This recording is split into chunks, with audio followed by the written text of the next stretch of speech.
Once you start using layers and multiple images combined together, you will realize that sometimes you want to have some sort of interaction between the layers. And one of the best and easiest way to achieve that is by using the blend modes in the layers panel.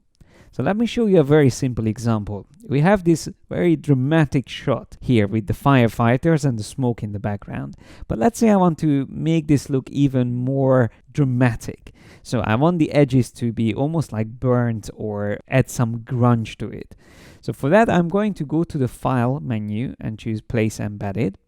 And I downloaded a few images already, like this one here called Grunge Frame. And once I choose Place, it will be placed on top of this original image. And I'm going to make this as big as my frame. So I'm going to extend it out completely. And I'm not worried about the distortion here because it's just a simple texture. But by default, you can see this one doesn't have any transparency. So it has white details in the middle and the black burnt edges all around. Now, instead of reducing the opacity, which could be also one way to blend these two images together, there's a much better way to do it. I will keep it on 100% opacity, and instead I just go to the option here in the layers panel called normal. That's the list of blend modes or blending options we have.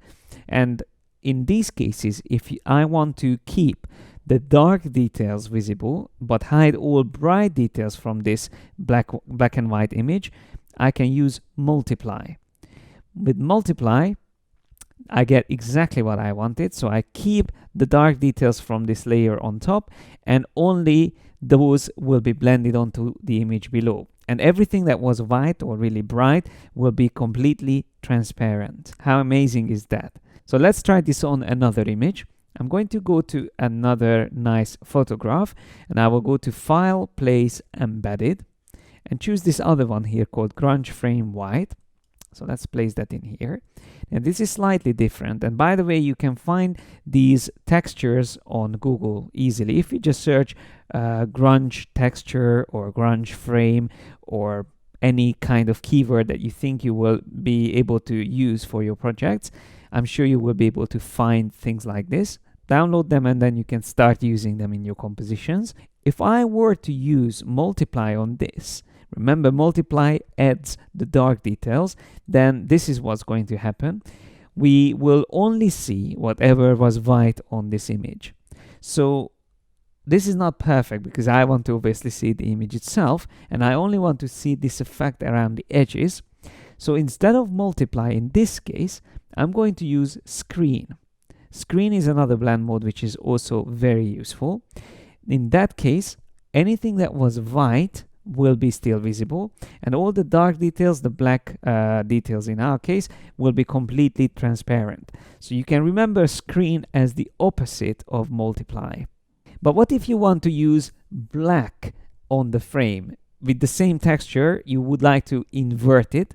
Well, very simple. All you need to do is to go to the image menu, and under adjustments, you can choose invert.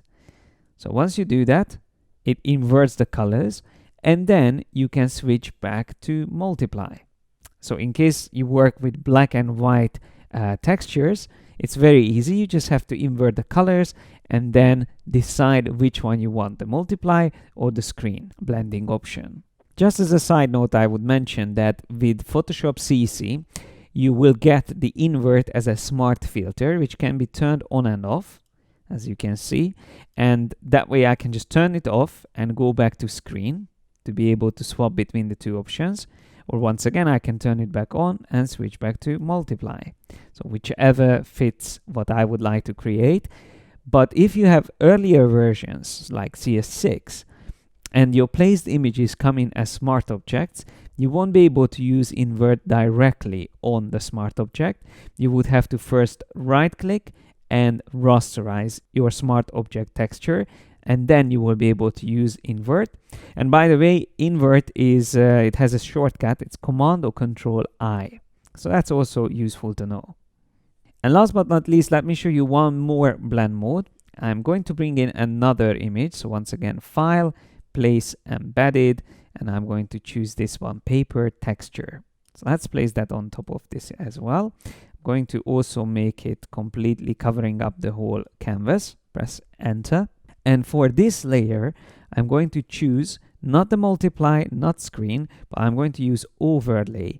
That's my third favorite blend mode, which is somewhere between the two options.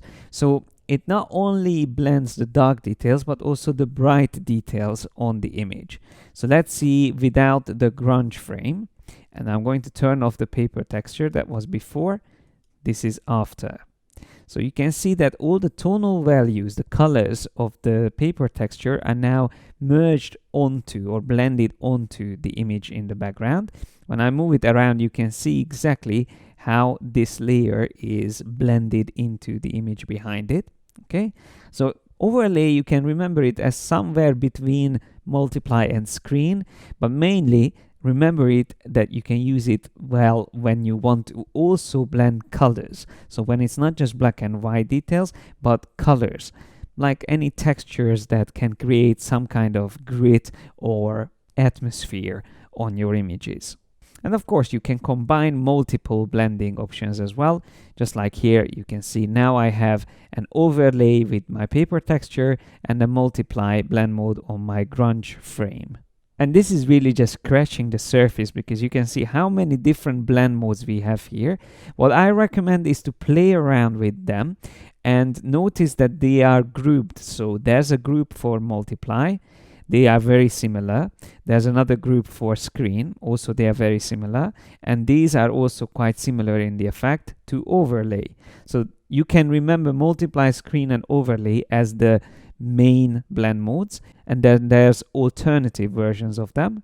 And there's some special blend modes as well further down in the list. I'm going to talk more about these later. But for now, that's all I wanted to show you about blend modes. And with that, we covered almost everything you need to know about layers. Anything else that will be still in the layers panel, like masking, smart objects, and selections. But in our next video, we are going to focus on another very important aspect of working in Photoshop, understanding how to work with color modes.